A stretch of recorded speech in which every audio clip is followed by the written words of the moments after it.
When GW updated the Sister of Battle range, they did it in 2 phases. First phase gave the Sisters their core unit and a few characters, and then the second wave, which came out a year or so later, gave them a whole lot of new ones, including this duo. This is Aestred Thurga Reliquant at Arms, and her attendant, I'm guessing.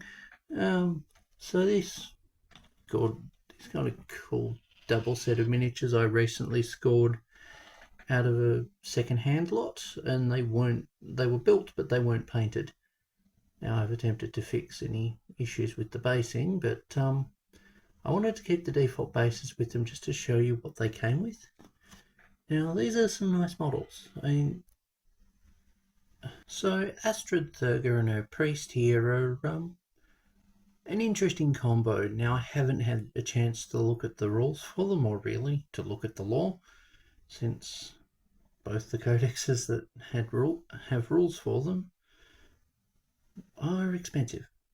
I mean, the 9th ed one I didn't get because I'd not got any. I'd only got like 2 games in with the 8th ed codex, so I didn't feel like buying another codex just for a handful of new units. And now 10th edition's here, and 10th edition's nearly over, and I still haven't got enough games in to justify buying the codex for them, so I don't know the lore for this character, or for these characters. But they are some nice minis. Like, I've talked about Thaddeus embodying all that's wrong with them in a store and visually. This priest very much contrasts that by kind of getting it right. Like, we've got a simple robe, simple Ministorum stick. Yes, a kind of long and complicated brazier thing, not brazier, scroll being seemingly printed by his Why are you doing the autofocus? What are you doing? Printed out from his collar. And it's got some interesting designs. He's got a number of books and relics on him, which, I mean, to be fair, he's part of a unit called the Relinquant at Arms. You'd expect that. And next to him we have Joan of Arc wannabe here, Aestred Thurga, who I like the design of. Like, from the way they have the skirt draping to the way they've done the cowl, I believe it's a cowl on that garment piece there, and even just got how the banner's being held. The design is gorgeous, and as someone who had wanted to run Joan of Arc from Fate in Warhammer 40k as part of a Sister of Battle army, this character provides the rules for that. Now I just need to get around to converting that model. Oh well, till then, I'll be using this. But this model is gorgeous. We've got so many different details on here. I know I've not managed to pick out all of them, but I ran out of time on it. But like, even the base has got some really nice textures on it. It's rare that we actually see fleur-de-lis work on the bases of miniatures outside of, well, I'm not sure what ones actually have it, but like, we've got a whole set of them under the feet there, and the beginning of one under the foot on the top. So yeah, like, it's a neat duo. In terms of scale, it scales as you'd kind of expect. I mean, we've got a work in progress Sister of Battle here. Next to it, I'll just move them forward a bit. We have a work in progress Penitent engine from the army box, which in current pose is shorter than the banner.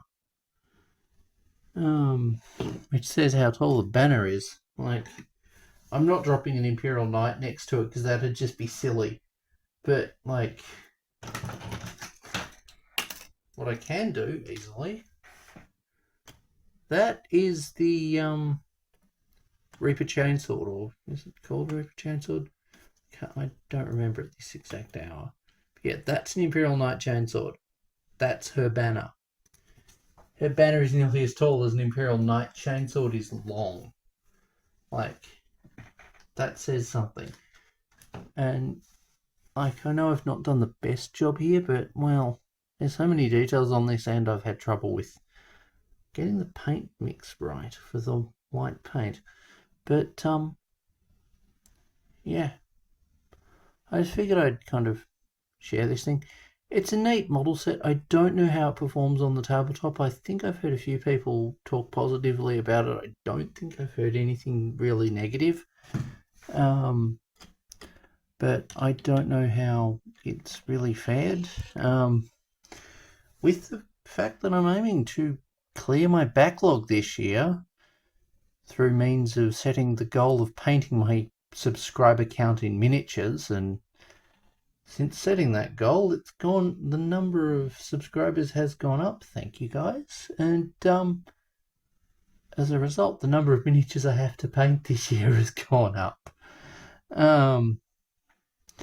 So yeah, I get to add these into this month's total, which is currently a bit low. I'll see about changing that soon. But yeah, these are nice models. I look forward to actually seeing what they can do on the tabletop at some point. But that's for the future.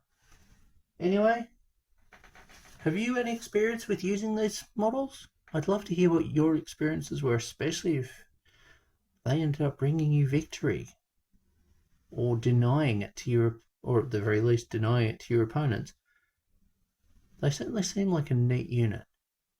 Anyway, thanks for watching. I hope you enjoyed, and this was just my short look at these models.